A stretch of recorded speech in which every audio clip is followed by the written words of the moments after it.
Welcome to Chat with Loki Season 2. Let's continue these stories of grit, resilience, faith, and wisdom from the unseen, unheard, everyday heroes of life. These stories are for you. Thank you for being part of Season 1. Your support has been incredible. We have now crossed 50,000 subscribers, and I'm grateful for each one of you. I hope you enjoy this journey.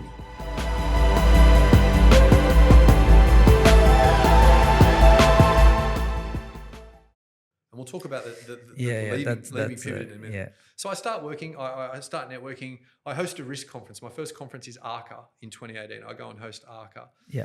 And back to what I was saying before, there was another person I was working at there who I've got these dreams, these visions of what I want audiences do in terms of clapping and interaction and stuff like that. I've got this vision to do it at this event, right? And I did some on my own in the stream. I'm hosting the main plenary. There's 500 people there. I forget the venue, but it's in Queensland on the Gold Coast. I think it was at QT. And I want the audience to do something, right? And this person, the other MC, totally disagrees. He says no. Now, I want to do it for a very particular reason. Yeah. He doesn't appreciate that. Yeah. What he does, and this is hilarious, he goes and tells the head of the association we're working for, ARCA, that I'm going to do this, and tells them what a bad idea it's going to be. At least I think this is what happened. Yeah. Right? I don't know. I think this is what happens. Before I've finished introducing this person, because I'm up in between speakers as an MC, I'm going to do it then. Yeah. This person runs up on stage and stands next to me. Before I've even introduced them, that's unheard of, right? If I'm going to introduce you to a stage, I'm going to as I have done. When I say, please welcome, that's when you come up. As soon as I start talking, this person comes on stage and stands next to me, right? So I don't do this. And I didn't do it anyway. But the reason I'm telling you that story and sharing it with our viewers, people are going to try and put downward pressure on what you want to achieve in life. And I believe that's because they can't see it for themselves. Because they're not confident enough. They don't want you to have the success they don't have. So just be aware that when you do follow your dreams and do something you truly love, and what is Ikigai? What is purpose? For me, it's these three things. Group executive at James Walker said this, right? What are you going to do that keeps you interested? What are you going to ask yourself these questions? What keeps you interested? Yeah. What keeps you learning? What would you do for half the money? Because most people who do a full-time job probably don't go in if they said, we're going to cut your wage in half. I'd host events for free. My clients hear that and they're like, really? Let's talk about free. But it is, and it doesn't feel like work. I left banking in 2023 in April. I retired. I've not worked a day since. It does not feel like work. It really, So really by does. the time 2023, you had enough clients, enough... I think I've hosted 400 events by then. Oh, by then? Yeah, I'm up to 624. Yeah, 400. Yeah. And because I'm the MC and I assimilate and integrate, and people see my passion, people see the energy, people see the dedication, and they go, look, we've got to pay Luke all this money, or we can have someone from marketing do it, but we see the value Luke brings. So his value is 10x how much we're paying him, 20x how much we're paying him. The investment's not an issue. And so my clients stick with me year on year, as they do with there's another great MC who's a mentor of mine, Andrew Klein, an absolute legend. He's had clients for 20 years. Okay. He's part of the family because they see the value we collectively add. So basically from 2018 till date, if you say you're pretty much around 650 or something. 624. Risk guy, right? I've got the spreadsheet. On an average, you're doing 100 events every 12 months. If I just summarize it. Slow. Well, it's 8 years, right? It's almost 8 years. Including the COVID time. What did you do during COVID time? COVID was massive for me. And here's why. Now, Andy. So Andy Fell. Remember that guy who said, Luke, what are you doing in risk? Yeah. Andy was a banker for 30 years, a senior manager over in RBS and came to Australia. Andy left his full-time job and left banking. So who better to guide me? So Andy was my coach for a number of years. Andy said to me, he goes, mate, you're not going to be able to be Luke Hannan, Follow Your Dreams MC and Luke Hannan, the Westpac senior risk manager, and it's only in hindsight that I realized how right he was. So your question was COVID. So 2018 happens. I've started, I think it was five events or $5,000. I think I did $5,000 in revenue in 2018. Yeah. Okay. And then 2019 was a lot more. So I did a lot more events. I think it was 20 grand. So I went 5 grand 20 grand. And look, I'm happy to talk about numbers. I won't say what I'm earning now because that's irrelevant, but Yeah. it's more than what I was earning at Westpac. So 5 grand in year one, 2018. 2019, I earned 20 grand. Yeah. 21, I think it was. End of 2019, COVID happens. Yeah. So 2020 comes along. My clients are like, well, how do we move these events online? Yeah. Let's get back to the person who's got the open book in the adjustment bureau writing my story. Yeah. It was meant to be. Because I'm still working full-time at Westpac at this point. Now I can host a virtual event in an hour. Oh, so it helped you. As a meeting. Oh, wow. Sorry to my managers at Westpac, but this is what was actually happening. And don't get me wrong, ADHD, I'm a high performer, right? I always have been in my career. I feel that I'm giving Westpac 150% of my time when I'm there. So they're getting tons of value from me. Yeah, of course. Yeah. But I still hosted like 100 events in 20. So I've got a So desk, it right? didn't really slow number went down. up It went up. because the events changed. They stopped being multi-day conferences and started being 1 hour meetings, 1 hour roundtables, 6 hour virtual conferences. Nice. Right? So I've got a Westpac desk here, and you can see me sitting for those watching. I've got my 2 monitors, my Westpac laptop, and then I've got my keyboard. Then I created another workstation, pivot 90 degrees. Sorry, I'm not facing the camera or the microphone. Pivot 90 degrees. Hot talking tip. If you're speaking on a lectern microphone, don't turn your head. So you'll hear my voice go down. What you need to do is pretend there's a string between your nose and the microphone. So if you want to look this way, you have to rotate around the microphone like that. And then if you want to go the other way, rotate like that. Now, this is probably a directional microphone. The ones on the lecterns aren't. So when you're speaking at a lectern mic, if you want to pivot and talk to your slides, don't do that because you'll notice my voice has dipped there, right? What you need to do is pivot around the microphone, still talking to it from the side. Now, this is a directional microphone, so it's only capturing me from the front. The ones at the lectern will get you all around. Do that. So anyway, I pivot 90 degrees, back to the story. I pivot 90 degrees from my Westpac workstation to my MC. So I'm in Westpac, duck out for an hour, host a virtual event. Sorry for the voice. Come back. Poor Pierre's just shaking his head, our producer. He's going, mate, no one can hear you. Sorry, my man. And then so I'm doing all these events during COVID. And again, the Adjustment Bureau, that was the story they wrote for me.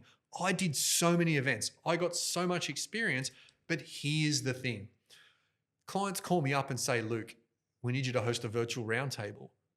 I did one roundtable in 2019 at lunchtime during a conference, right, for FST Media, as it was during the time. I've hosted one roundtable at this point. Luke, can you host roundtables? If you are an entrepreneur, I'll look down the camera on this one. If you're an entrepreneur, you are going to get given opportunities that make you step outside your comfort zone, go all in. It doesn't matter. The best advice I'd give my younger self is, mate, don't worry. No one else has a clue either. And it's so important because we think everyone else has got it worked out. So again, Luke, have you done a roundtable before? I'd hosted one. Yes, absolutely. And in the background, I'm doing as much research as I can to find out how to be the best I can be. Why is that? Because people trust me. Yeah.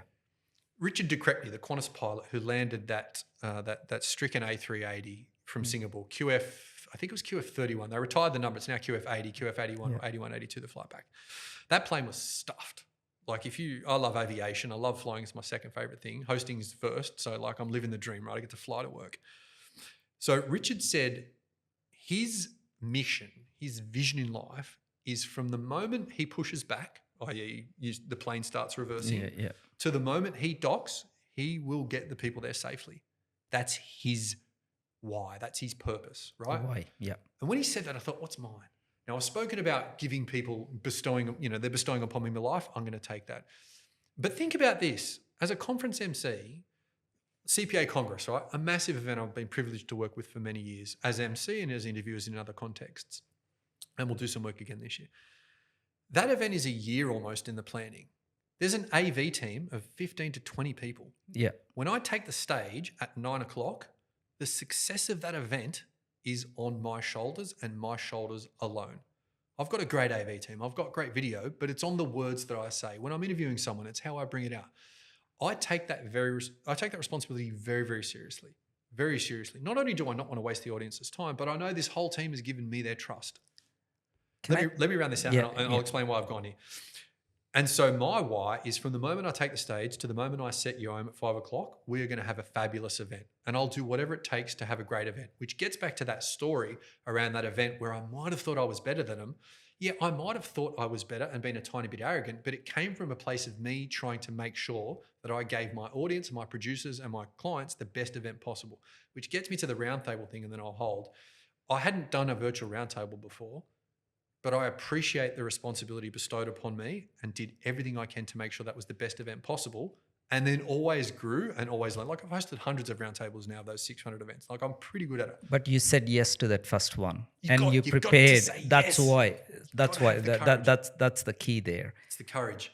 What you were saying is, when you're an entrepreneur, a lot of things get to you, and a lot of things you might not have experience, but you need to have the courage to take them on board, prepare and deliver. And the next thing is they keep coming. Well, that's the discipline part of it, right? Yes. You need to have the courage to take the opportunity to walk up and grab that microphone at Sydney Olympic Park. Then you need to have the discipline to research, to learn as much as you can, because it's all here, to become the best person that you can be at that point in time to give your client the best experience. Because my business is built on reputation. Like I don't get my clients through marketing or through, and I've done a little bit. So this year they're all cold call. more your connections. People see me on stage and go, "We need this person at our event." People speak to a producer and go, "Who do we need to host their event?" I've seen some of your events, running and racing.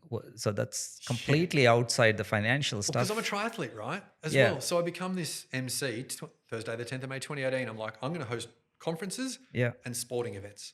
That's it. No weddings. Everyone's like, you should do weddings. No, outside. I've got the blinkers on. Weddings are over here. I can't even see it. It's just noise. So then I'm like, how do I host the biggest running event in Australia? What's the biggest event in Australia? Probably Ironman, right? I'm like, I want to host Ironman.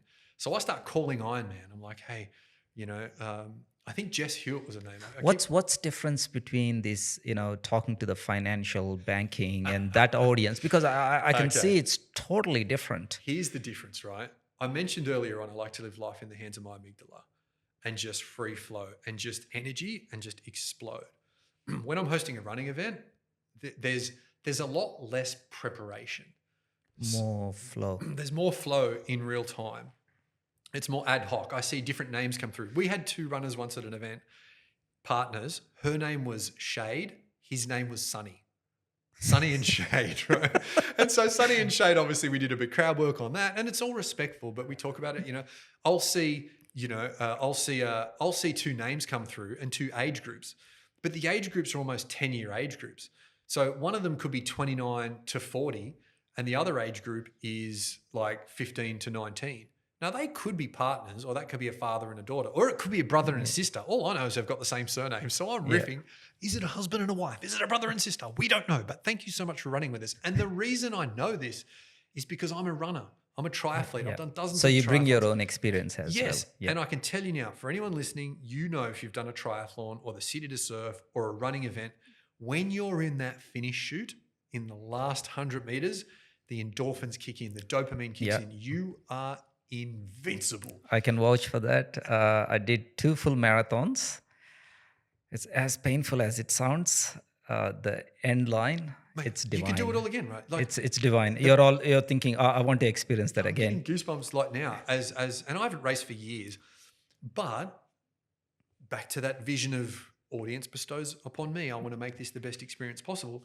I know that in that moment, when they cross the finish line, I'm going to make that experience so special for them by calling out their name, because I've got an iPad which has got their name, and just congratulating them, giving them a high five, welcoming them home.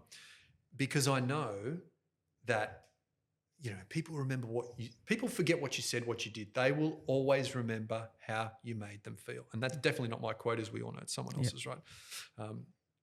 I know I can connect with them at that point in time, in a running event this is, and I can make them feel special because I know how I felt in the finish shoot. So I went over and above for that. I don't do too many running events anymore. I hosted Ironman once, and that was epic. Epic. I host the Gong Ride every year. And here's the thing, right? You'll grow as an MC and you'll grow as a professional. It's our role in life, and you spoke about this earlier. Grounded is growth, right? and it's a gift. So that first client, Mark Roberts, Max Adventure, I call. He says yes. I host all his events for a number of years. Mark, he says to me, he goes, Luke, he goes, mate, I go to Europe every year, right? As I mentioned, one of their events is in June. So I sent him my run sheet because one of his young guys wanted to host it, and I gave them all of my knowledge. I'm like, here's my number. Tell him to call me. Here's the way I do my run sheets. Here's everything I've got. Help him out. I teach this kid so well. He wants to do it full time. And so it's 5 events a year, right? Mikey calls me. He goes, mate, this guy's going to host our events from now. We don't need you anymore. And I said, mate, that's fine. I said, give him my deed. Because I had outgrown, not that client, and I'm not better than him, but my path had gone somewhere else. Yes, I totally understand you know what I that. mean? Yeah.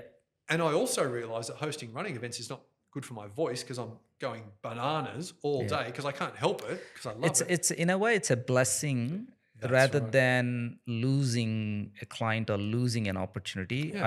Because as you said, you have a friend, you have an experience, they're still calling you, taking some advice from you. So it's beautiful. A lot of times people feel sorry and all those things, but it's not. I had some experience similar in my business. One client said they don't need my advice and all those things because they hired someone, younger person, to take the role. And I said, yeah, I'm here anytime you need help and all those things. The moment I moved on from that, I actually got 10 times bigger client, said, hey, can you help us here? I'm like, wow, okay, that's great. But also I want to just mention one of my highest paying current client has ADHD. Yeah. Really intense. No filter. The language. I'm lucky, see? The language. Corporate filter. There's no corporate filter there. And I'm always thinking, every day, at least 10 times, you're in trouble with HR. 100 times. And then I'm, okay. That was me. I got fired from every job I had. And here's the path that's been laid out for you. Call it destiny, call it fate, call it the adjustment bureau. I mean, I can't stop going back to that because it's the most, I just visualizing this map of my life. If I was given that this is it, thought Thursday, the 10th of May, 2018, 20 years earlier, I'm not ready. I'm not ready for that gift. I'm not ready for it. The timing was perfect. Like 10 years before, I don't have a filter. So I'm going to jump. And I don't have corporate experience because most other MCs, Andrew's different. I mentioned Andrew Klein. He was a lawyer for a few years before he became an MC. Most other MCs are entertainers or TV personalities or radio. They don't have a corporate background. They can't connect with a regulator like I can. They have to tell their different story. That's right. They need to crack jokes or innuendo. I can pull out thought-provoking content, thought-provoking recaps like after you spoke, bang, bang, bang. Here's the key takeaways. Let me leave you with something that might change your life as my audience, as our audience. It's funny enough, you summarized my topic that day on why. Yeah, because I shared the Simon Sinek's the why, the why, what, and how. And we're really talking today about the purpose. You started this conversation saying, hey, if you're going to put something on my, on my, whatever the caption, because normally I don't choose the caption until I finish the conversation. Yeah. So it's interesting the way it's all connecting is you talked about Ikigai, you talked about why, and then that change. And also you from 2018 when you did the transition, so it's almost 7 to 8 years now. Almost 8, yeah. 8 years in like 6 weeks' time. What advice you give to people who are entrepreneurs struggling? Yeah. And what advice would you give to people who are doing that, the balance act, corporate job to pay the bills, and then you're building your own little passion on the side? I've been through that. I've gone through that for more than 15 years. And funny enough, I switched 100% to my own in 2023. Same time as me. Yeah, same time. And mine is in Feb. And also, I was made redundant 3 times. And that was a calling for me it's it was just really, really interesting times for me. No, I think it's 2024. 2023, I lost job, and then I was given the opportunity to work for another corporate, doing the same, Yeah. similar salary range and all those The things. thing you get. And then I had tease only you. 1 week to make the How decision. did you make it? I looked into my own pattern. I looked back and I said, how many times I was made redundant? What do I get here? I'm wearing a suit, I'm wearing a tie, and I'm going out there. I'm needed. There's a lot ego driven underneath. I loved it. And there's security, there is safety, and people around me who depend on me, There's comfort, right? comfort, all those things. I said, yeah, I'm going that. But 3 times the divine gave me the message. I was thinking exactly the same thing. It's like, mate, we keep making you redundant. yeah, You've reached a dead end in the proverbial book, right? Yeah. No, this is not your path, champion. no. So you're beating the numbers, you're doing everything, everyone loves you, but Get the hint. yeah. And then I said, nah, if I do it again in a year or two, again, I'm going to be made redundant. I can see my future straight away. And then I said, no, I'm going to switch now because the divine is saying something different. Yeah. So it wasn't easy, but I'm in a place right now. It's going really good. It's not easy, right? But you get those, you get the signals if you're okay to receive it. So what happened to me is 2023, April, I leave. 2022, I'm over banking. Yeah. Alison, my amazing leader, said to me, and I say leader, not manager, because she was a leader and a half, an absolute superstar, shy person as well. Alison says, what do you want to do in 5 years? And I'm like, I want to be on stage on the biggest events on earth, like hosting those. Yeah. And in fact, Andy, my coach, would always say, I want you to envision you're at an awards night, right? And you go up on stage and get an award. And what have you won the award for? What are those things? Because let's set the path. And like, Andy, I don't want to get the award. I want to be the MC presenting the award, right? So let's talk 2023 and leaving, right? And how I did it. You said, what advice have I got for people with an entrepreneur, people with a side hustle? Yeah. The first thing is you will be given signals in life, redundancy 3 times. Every time I spoke publicly, and people say, do you get nervous? I never get nervous when I speak on stage. And that is the genuine truth because I love it. Like I'm about to do something I love. I've got a bit of a ritual. I look outside to the sky. Sorry for looking away, Pierre. I look out to the sky. Now, normally I wear a headset, a DPA headset, so I can look anywhere I want on stage. I don't have to worry too much. I look outside, smile at my parents, thank them for everything. It's just a little thing I do, and then I go and work my magic, right? So I never get nervous. That's the important thing. But the dots only make sense looking back in hindsight. And what I mean by that, you got made redundant 3 times. At the time, that doesn't make sense. No. Now, that is someone sending you a message that this is not your path.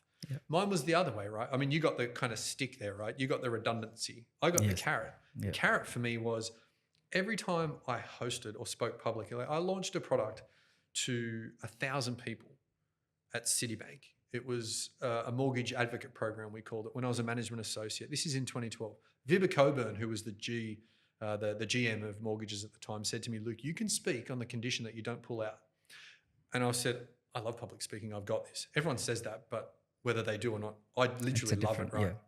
So I'm on stage in front of 1,000 people, and I'll always remember, you said something earlier about moments and audience, and I'll circle back to the advice. I want to talk about 2 things. One, I'll always remember making eye contact with Vibha, which is really weird when you're speaking on stage because quite often the lights are so bright you can't see anything, right? But I saw Vibha's face, and it was like it was just this amazement. And in that facial expression, I felt love. I felt her support. I felt her walking up, giving me the biggest cuddle and high five. And she was so proud of me and happy because my speech, when I got this opportunity, I rehearsed the daylights out of it. So when I do an intro for a big conference, like it's, they're bespoke, they're written for the event, I will go over those 200, 300, 400 times and rehearse it word for word to the point where people go, was that on the teleprompter? And my client's like, no, he just did that, right? Yeah. Because that's how important it is to me to make an impression. The point I'm making here is looking back in hindsight, the fact that that was the highlight of my life, the fact that when I did these charity gigs at Westpac in 2016, 17 and 18 before I had the epiphany, that was the highlight of my life.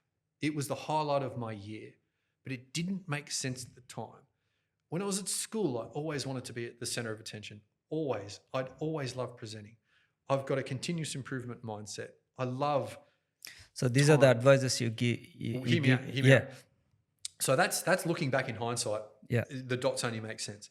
The advice I would give entrepreneurs who are following their dreams, we said one of them before, you will get given opportunities to achieve everything you ever wanted, but it's not going to be easy and you'll need the courage to make it. So when you get those decisions, have a go. Take the chance. You cannot lose. You can only win or you will learn. Yes. And you win and you learn. So that's the first piece of advice for entrepreneurs. Yeah. Have a go. Don't listen to the naysayers. Yeah. Continuously improve and never, ever, ever settle for second best. Always try and be better than the person you were yesterday. Because comparison is the thief of joy. The only person you should ever compare yourself to is the person you were yesterday. And if you're continuously better than that person, you cannot fail. Nice. Now, for someone that's got a side hustle, the second part of your question, I wrote it down because it's really important because we go anywhere, but I'm sensing a bit of structure in this one. We both had side hustles. Like I did when I was at MA, before I left in sort of 2022, I left in 23. Remember, I'm interviewing lots of people saying, you had a side hustle. What did you do? Without fail, every one of them said, I wish I left earlier. Nice. Take the chance. Andy said to me, circling back to that, you're not going to be able to be professional MC Luke Hannan and Westpac Luke Hannan at the same time. Remember, COVID happens. I start hosting all these events. My business is growing. It's on the up and up and up and up and up. But that creeps up on you, the proverbial boiling frog in the water, right? Yeah. It crept up on me. It is only until I left banking in 2023 when what Andy said truly made sense. When I left, I was like, oh my God, I have so much So suddenly time. You can see and experience. So much headspace. Yeah. Now, two interesting things happen I just want to round out. When you leave full-time work, I don't know what it was like for you. 6 months after I left banking in 2023, I became deinstitutionalized.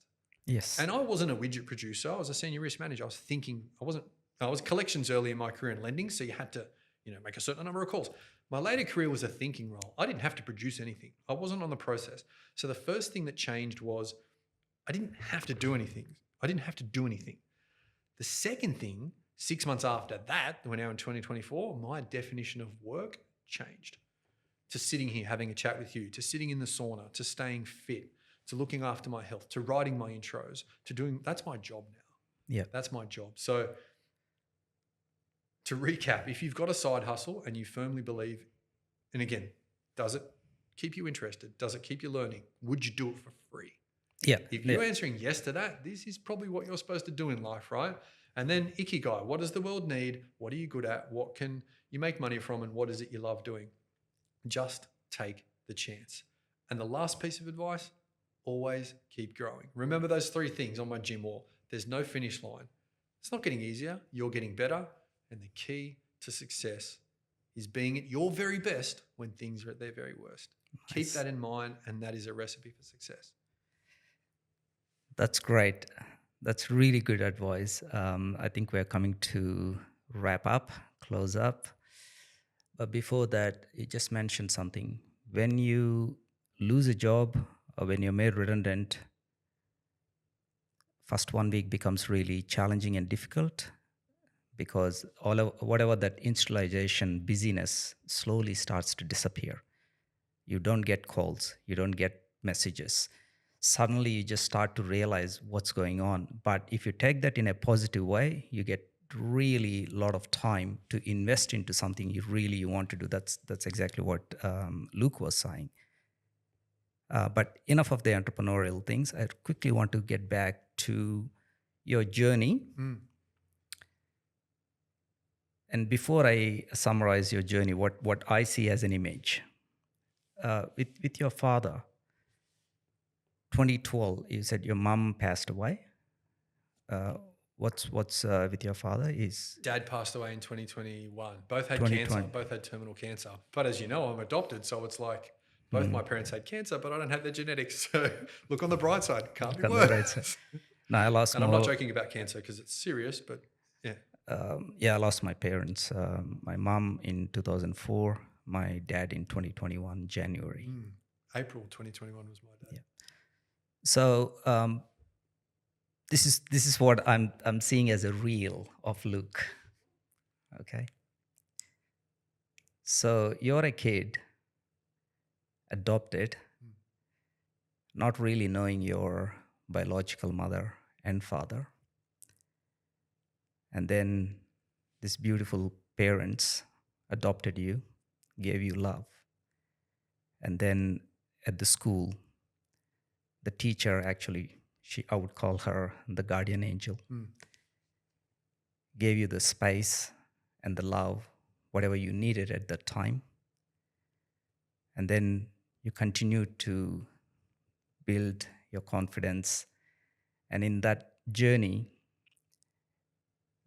moving to meeting your partner, your wife, in 2010 at SCG, and taking to Harry's Cafe.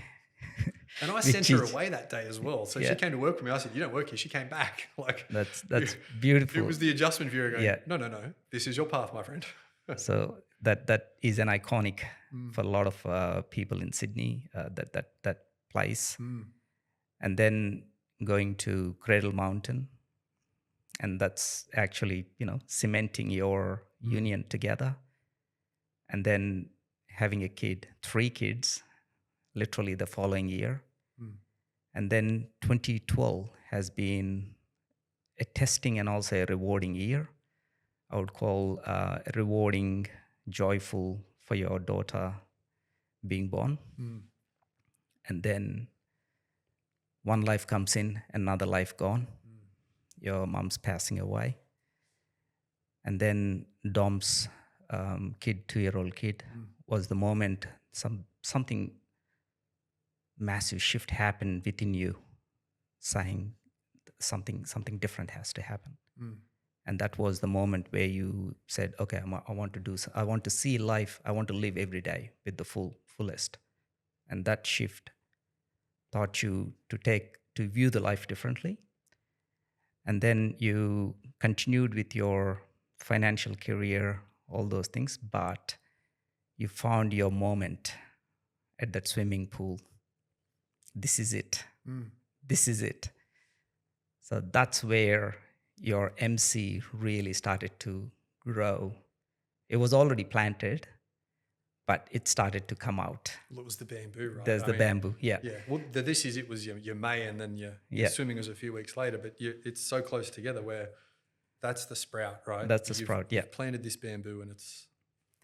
And then after that, 2018, and like you went one step to another step, and then you finally switched to one side, 100% focused.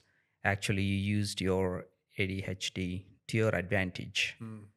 And even though you have other sides of things, but you have people around you who understand you. And the most beautiful thing is you have 3 kids and you're doing your best to the audience. You see so many people being on the stage. It's such a privilege, and able to bring that back to your kids, and also your daughter able to be at the Australian Open. I would call all this as a journey of a hero. Why I have this podcast, we're talking about purpose and all those things. The main purpose of this podcast is we all have a story. We all have a hero and heroine's journey, but they're unseen and untold. So I'm trying to bring them to life. And today, chatting with you, you are our hero, and you are our everyday hero.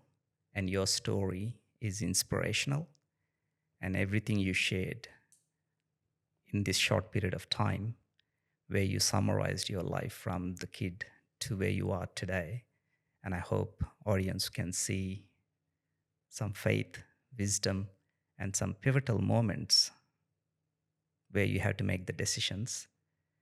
And hopefully it changes, or it gives some perspective and awareness to people to have courage to take the right steps and also believe in that higher power where everything is in front of you.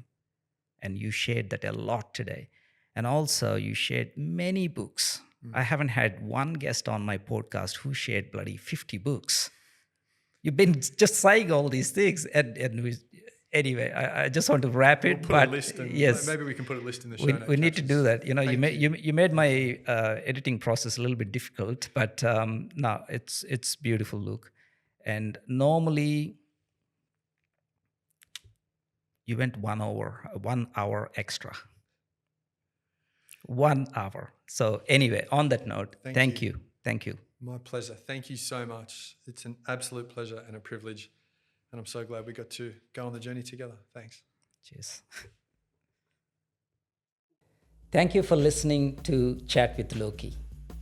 Do not forget to follow and subscribe. You can explore my 3 books, The True Self, The Power of Faith, Before Birth and After Death. Available ebooks and audiobooks on Amazon and Google Play. See you in next episode.